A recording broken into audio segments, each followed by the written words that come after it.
Friends பார்த்தீங்கன்னா, சிறுகதை ஆசையில வந்து நம்ம சீதா வந்து ஒரு கட்டத்துல ஒரு தவறான முடிவு எடுத்துர்றாங்க. அது தெரிஞ்சு எல்லாரும் என்ன பண்ணிடுறாங்கன்னா, நேரா சீதாவ ஆஸ்பத்திரியில போய் சேர்த்து, அவங்களே ட்ரீட்மெண்ட் எடுத்துட்டு இருக்காங்க. அந்த நேரம் பார்த்து வராங்க. வந்து அவங்க என்ன சொல்றாங்கன்னு பார்த்தீங்கன்னா, "என்னாச்சு? என்னாச்சு சீதாவுக்கு?" அப்படின்னு சொல்லி கேட்கும்போது, "நீ எதுக்குடா இங்க வந்த தேவையில்லாம? உனக்கிட்ட எங்க குடும்பத்துக்கு எந்த சம்மந்தமும் இல்ல." அப்படின்ற மாரி நம்ம முத்து பேசுறாப்புல. அதுக்கு அருண் சொல்றாப்புல, "எனக்கு சம்மந்தம் இல்லன்னு யார் சொன்னது? நான் கட்டிக்கிற போற பொண்ணு அது. நானும் அவளும் ஒருத்தருக்கு ஒருத்தர் உயிரா விரும்புறோம். அது தெரியாதா?" அப்படின்ற மாரி பேசுறாப்புல.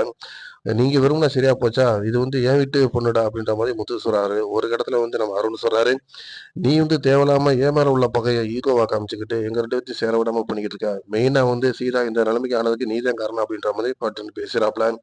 அந்த நேரம் பார்த்து முத்துக்கு கோவம் வந்துருது. கோவம் வந்துட்டு என்ன பண்றாருன்னா, கை நீட்டுறதுக்கு போறாரு. அத பார்த்துட்டு நம்ம சத்யா வந்து தடுக்குறாரு. மாமா விட்டுருங்க. அவர அடிக்காதீங்க அப்படின்ற மாரி சொல்றாரு. அடிச்சாரா இல்லையா அப்படிங்கிறத தொடர்ந்து பார்க்கலாம். அதுக்கு முன்னாடி வந்து நம்ம வந்து முத்து என்ன பண்றாருன்னா, வீட்ல தனியா போட்டுட்டு வந்து அவங்க வீட்ல வந்து எல்லாரும் முன்னாடியுமே கலாட்டா பண்றாரு. அதாவது என் பொண்டாட்டி என் பேச்ச கேட்க மாட்றான். ஆனா எங்க அப்பா அப்படி கிடையாது. எங்க அப்பா என்ன சொல்றாரோ, அத அப்படியே எங்க அம்மா கேட்கறாங்க அப்படின்னு சொல்லி விஜயாக்கு ஒரு பாராட்டு மழைய பொழியறாரு. இதெல்லாம் பார்த்துட்டு அண்ணாமலை வந்து ரீசன கேட்கறாரு நம்ம மீனாட்ட. அப்ப மீரா வந்து நடந்த விஷயத்த பூரா சொல்றாங்க. அத புரிஞ்சுகிட்டு, "அப்படியாம்மா! இதுக்கு அடுத்து என்ன சொல்யூஷன் அப்படிங்கிறத நம்ம பார்க்கலாம். உன் தங்கச்சி நல்லா ஒருத்தருக்கு ஒருத்தர் விரும்பும்போது கட்டிக்கிறதுல என்னம்மா தப்பு இருக்கு?" அப்படின்ற மாரி அவரும் பேசி வராரு. அண்ணாமலை சரியான முடிவு எடுத்தாரா இல்லையா அப்படிங்கிற மாரி பார்க்கலாம். அதே நேரத்தில பார்த்தீங்கன்னா, நம்ம ரோகிணி பழையபடிக்கு அதே நாடகத்த அவங்க மெயின்டெயின் பண்றாங்க. மகேஷ்க்கு இன்னைக்கு பிறந்த நாள் நான் வந்து ஃபங்ஷனுக்கு போணும் அப்படிங்கிறத வந்து நம்ம மனோஜ்ட்ட சொல்லாம அவங்க கிளம்பி போறாங்க. அந்த கேக் ஆர்டர் பண்ணதுல வந்து மகேஷ்க்கு தான் பிறந்த நாள் அப்படிங்கிறத வந்து அவங்க பண்றாங்கிறத தெரிஞ்சுக்கிட்டு, ரொம்ப அப்செட் ஆகி போறாரு மனோஜ்.